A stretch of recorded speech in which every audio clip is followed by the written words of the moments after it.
তেল ঝালের একটি রেসিপি দেখাচ্ছি, সেটা হচ্ছে চিকেনের তেল ঝাল। 600 গ্রাম চিকেন নিয়েছি, পেঁয়াজ, আদা, রসুন, কাঁচা লঙ্কা আর আলু।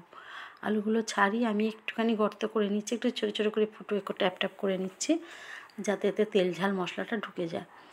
এরপরে আমি মশলাটা পেস্ট করে নেবো। পেঁয়াজ, আদা, রসুন আর কাঁচা লঙ্কা দেখছেন অনেকটাই নিয়েছি, এটা খুব সুন্দর একটু ঝাল ঝাল হবে।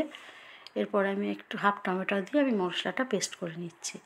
এরপরে মাংসটা ধুয়ে পরিষ্কার করে রাখা আছে, মাংসের মধ্যে মশলাটা দিলাম, আর দিলাম 2 চামচের মতন টক দই। এরপরে দিলাম ধনে গুঁড়ো, তারপরে দেবো জিরে গুঁড়ো, আর দিলাম হচ্ছে রেড চিলি আর সর্ষের তেল। এটা একটু ঝাল ঝাল হবে খেতে, আগেই বলেছি।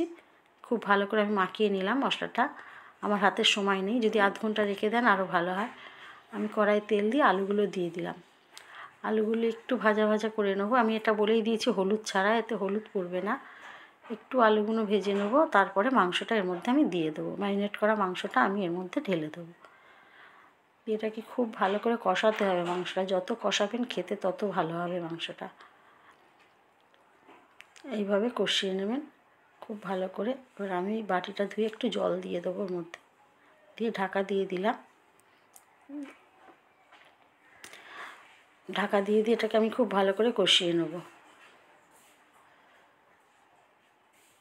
খুব ভালো করে এটাকে কষাবো। এরপরে স্বাদ অনুসারে নুন দিয়ে দিলাম। এতে আর কিছু সেইভাবে লাগবে না, খুব ভালো যত কষাবেন খেতে তত ভালো হবে। ঢাকা দিয়ে আমি কষিয়ে নেবো মাংসটা। আর এটা এইভাবে করবেন, খেতে খুব ভালো হয়। এরপরে আমি দইয়ের বাটিটা ধুয়ে একটু জল দিয়ে দিলাম। এইভাবে তেল ঝাল করে নেবেন, খেতে দারুণ হয়। প্রায় মাংসটা হয়ে এসছে। আমি এবার একটুখানি চিকেনের একটা মিক্সড মশলা বেরিয়েছে, সেই মশলাটা দিলাম, গরম মশলা গুঁড়ো দিলাম। খুব ভালো করে এটাকে আমি নাড়িয়ে চাড়িয়ে নামিয়ে সার্ভ করে দেবো। হয়ে গেছে আমার চিকেনের তেল ঝাল। আমি এবার নামিয়ে সার্ভ করে দেবো।